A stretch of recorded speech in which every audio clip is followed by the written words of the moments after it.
Welcome to the reaction show of the Ausx Open. And if you were unable to see it, it is on MAV TV, and I believe it's on the silly thing for Australia that you can't get to unless you have an Australian number, which is kind of, even a VPN doesn't work. However, was this race a success? And I've got mixed feelings about it. Truthfully, we had some top riders with Hunter and Jett and Cooper Webb. Those were the three guys to watch because this was round 5 for the Australian Supercross, and it was basically a race between Savatgy and Dino. And unfortunately, Dino was injured with a torn labrum because of Vince Freeze freaking T-boning him and taking him off the track. So congratulations to Dino for keeping it on 2 wheels and deciding to just drop the hammer, drop the elbow, and make it happen. And he almost freaking won the championship again to defend his #1 plate. I believe like the first race he was mid-pack, the second race he was somewhat up front, and the last race he was whole shot almost to finish before Hunter ended up passing him. And Hunter had some mixed races as well. His first race, he looked like he was just going to phone it in because he got show up money and he was mid-pack and he was just going to stay mid-pack. But then the second race, he ended up winning it. Third race, ended up winning it. He ended up winning the overall. So congratulations to Hunter. But what I want to talk about is, I guess I'll say Savatgy ended up winning the Australian Championship over Dino because he had some good races 1 and 2. And he was leading the third race until he got a flat tire. And it was to the point in the points where regardless if he got last, there was a couple riders with Matt Moss and Brett Metcalf that did not finish, so he was going to make enough points to beat Dino even if Dino won. So I know Dino's probably kicking himself in the foot saying, I wish I would have had a better result that first race for sure. But the track was decent.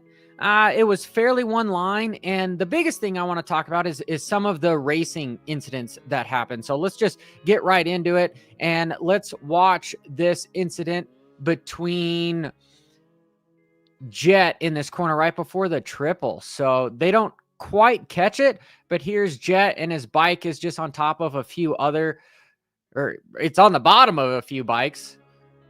There we go. Try to squat it, and then it just lands right back on the bike. And for safety reasons, Jett decided to not finish, which is unlike Jett.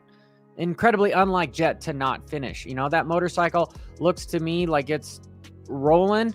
You know, I don't see anything incredibly damaged by it, but he just pulls off, right? Something you would not see in the Feld AMA Supercross because there's a bunch of points at hand. But here, again, I kind of debunked allegedly some of the deals that were going on with the whole scenario where he was getting money based on the show itself, where he got show up money. So if you end up crashing and you just pull off, I mean, you already got paid. You're there to advertise it. It's an exhibition race, and that's what it was, and that's what it felt like. You know, the guys that were really racing hard was the Dino and Savatgy and everyone that was with Cloud and everyone racing the Australian Championship because that was their points up for grabs. Webb, same thing. And we'll get into Webb's deal as well. But my point being is for Jett, I'm a huge fan of Jett. I'm a absolutely gigantic fan of this individual because he's changing the sport just as much as arguably like what Stewart did moving up through the fields, and along with Deegan with what he's doing with his social media, which I'm still bummed that Deegan was not there. It would have been a much more exciting race. But to say that this bike was so mangly damaged to DNF that you couldn't race round 3 when you pull off race 1, you know, even if it's a back-to-back, right? Even if like it's the World Supercross where you have 0 time to fix anything. If you crash lap 1 and the rest of the 10-minute moto is going on, these guys, the mechanics, know how to fix stuff. They can start moving stuff, and then you got the 250 class going, and then you can be back up. So I find it hard to believe that the bike was so mangly damaged that he couldn't race 3. However, the business guy in me is like, yeah, of course, you know, if you already got show up money, just kind of phone it in. right? Because A1 is really where you need to race. That's where the big money is going to happen.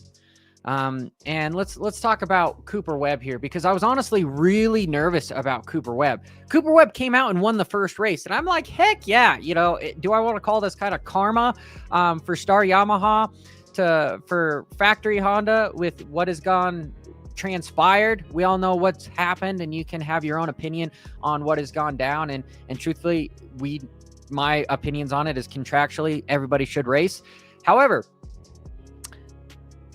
what happened to him is he ended up running into the back of Matt Moss and landed real hard on his shoulder, and he was holding his wrist. And I was going, dude, does he have a broken wrist? Does he have a torn labrum like Dino? Does he have a broken collarbone? Does he have a separated shoulder with that AC joint popping out? This is going to be bad with a month to go to A1. And this is a guy that is the king of Paris, right? That dethroned the Lawrence brothers. So I want to see him win A1, but if he is injured, that is going to be an incredibly hard start to the series. I definitely think even if he is injured and he had to have surgery on something, get something plated, as long as it's not the separated AC joint where or the torn labrum where you can't be moving around for, 6 months or so, can't lift anything, we'd be seeing him lined up even if he was injured. But here, let's watch it. Okay. Just in this week in my analysis, I'll be going over it too. And just looking at some of the comments here, does it look Ben left? And photographer says Dean was a monster racing. Like, so much respect to that dude. Yeah, so much freaking respect to Dino for racing with a torn labrum and almost winning the championship, because ironically there was some bad luck with Joey Savacci with the flat tire, and good for Joey to just keep that tire on the rim and finish 18th and win the championship. So congratulations to him as well. But here, to my point with Cooper Webb. So it already played. And Matt Moss was just an innocent bystander in the whole thing. So he was jumping from outside to inside to cover his line. Arguably, could you say that he cut off Webb? I mean, I guess you could argue that. However, these guys are factory dudes where Webb should be, as far as forward thinking in the zone, looking forward enough to be able to say, oh no, this bike is coming here. But honestly, looking back, this little bit of replay here, it almost looks like Moss was going to hit the tough block regardless if Webb was there. So maybe Moss got squirrely and was jumping off. I don't know, because he's aiming straight for off the track there. After looking at this a couple times, we'll see what happens here. But Webb was just holding his wrist there. Holding his wrist. Here's Sprocket again. Sprocket, say hi to everybody. Who's your favorite? Who do you think won? Did you want to see Deegan there? You did, right? I bet you did. Yep. Anyway, to just debunk what my clickbaity title says, because yes, could Webb not shine up for Supercross? Question mark. Yeah, he could, but I'm almost guarantee it. He's definitely going to do race there. Oh, and Robin says, get Moss off the track. That guy's a hazard. Dude, he's a 9-time Australian Supercross champion. He knows how to ride a motorcycle, and I don't necessarily believe it was entirely his fault there, but looking at it, it may be more than what I was originally thinking of if he was headed off the track. If not, Webb should have just checked up. But here, let's look at Webb's story, because he finally said something as far as the updates of how it's going. Dun, dun, dun. And he says, just wanted to let everyone know I'm all good. Unfortunate incident with Mossy. Why is it so fast? Okay, we'll do that again. In race 2, little whiplash, but otherwise fine. Bummed the night ended early for the Aussie fans. Appreciate all the love. So according to Webb, he is right as rain. He is ready to go. And again, that is my point with, maybe it seems as if these things were worse than what they were, because we're used to these guys getting back on the track and continuing to ride and race and finish with some points. But an exhibition race like this, it doesn't really matter, especially if you get paid show up money. You know, you're there to just promote. You're not there to just gladiator it out, balls out like a McAdoo, where you're just going to do whatever it takes, even if you're so concussed you don't remember what year it is, or even if you are a factory rider, but you're still just going to drop the hammer. You know, we only see that stuff in the actual Supercross season, and that's what we want to wait for, is the top of the riders racing like that with nothing else, to risking it all, right? Risking the biscuit, going 150x leverage on Bitcoin, and just you're almost losing all your money just instantly. That's the kind of racing action that we want to see. So it's good to see that Webb apparently appears to be okay, but he didn't race that last race. And to end this live stream, and I'll go over a couple of the comments here. Mac65 says the sketchy track leading to line stealing and accidents. I think that's just general. And truthfully, not to say anything wrong about the Australian guys, but it's a sister series, you know. It's like college ball. If you have the professional guys all of a sudden racing with the college guys, things may happen. It's like being on a track with a bunch of full-blown privateers. Not saying all of them are. You know, the guys like Moss, Clout, Metcalf, Dino, those guys are really, really Savachi. Those guys are really solid riders. Because truthfully, Dino with a torn labrum almost beat Hunter Lawrence on a factory Honda with his Australian bike there. You know, that's something you never see here in America.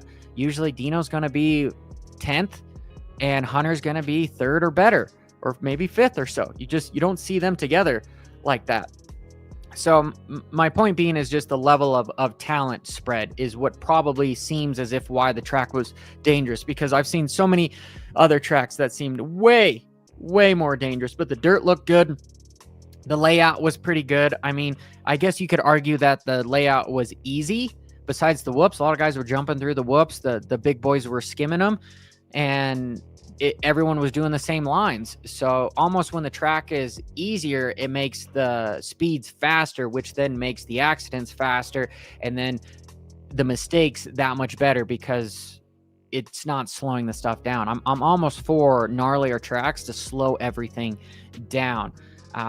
But in all honesty, I don't believe that Jett Lawrence's motorcycle was so mangled that he couldn't get out there and represent. But truthfully, I feel as if, and you guys can check me on this, that he had more to lose by racing the 3rd race. He got his money, right? But we all know how mental moto is. And when you're perceived as the fastest man on the planet right now, well, you don't want to go back out and then let Cooper Webb beat you again and get more confidence for A1. That's a bad look. Look what happened to Stewart when he decided to take a year off. Basically, people would almost pull over for him as he was coming through the pack, because they're like, oh, Stewart's there. I can't beat him. I can't beat him. You know, so it's just the psychological thing. But he took 2 years off to do Bubba's World. What happened? Dungey moved from the 250 class to the 450 class, never had that level of development inside his mind saying that, oh, I can't beat this guy. I can't beat this guy. So what does he do? He's the first guy to beat him. And then as soon as everybody beats him, then the whole bandwagon starts. Same thing with like Mike Metzger doing a backflip. As soon as somebody does a backflip, everyone's like, oh, good God, like let's freaking send it. We can all do it. Okay. So Jett had more to lose to race the 3rd race and lose, right? Because if he didn't win, we'd all be shaking our heads going, why didn't Jett win? Right? What excuse does he have? And truthfully, the guy's been through a lot this week with his contract info allegedly somewhat being leaked. You know, that's going to be harsh. Even on the podium for the press conference, you know, he was saying that he enjoys making everybody hate himself.